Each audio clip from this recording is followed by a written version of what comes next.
संभाजीनगर महामार्गावर शुक्रवारी सायंकाळच्या सुमारास अंदरसूल काळामाथा जवळ स्विफ्ट कारने दुचाकीवरील तिघांना उडवल्याने 3 जण गंभीर जखमी झाले आहेत. सदर कारने मोटारसायकलला धडक दिल्यानंतर कार चालक मात्र घटनास्थळावरून फरार झाला आहे. धडक इतकी जोरात होती की कारचा मोठ्या प्रमाणात नुकसान झाले आहे.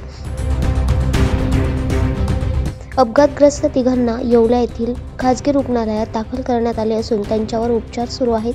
दरम्यान पळून जाणारी कार येवला कोटमगाव रस्त्यावर काही सामाजिक कार्यकर्ते व पोलिसांच्या मदतीने ताब्यात घेण्यात आली आहे. या घटनेचा पुढील तपास येवला तालुका पोलीस करत आहेत.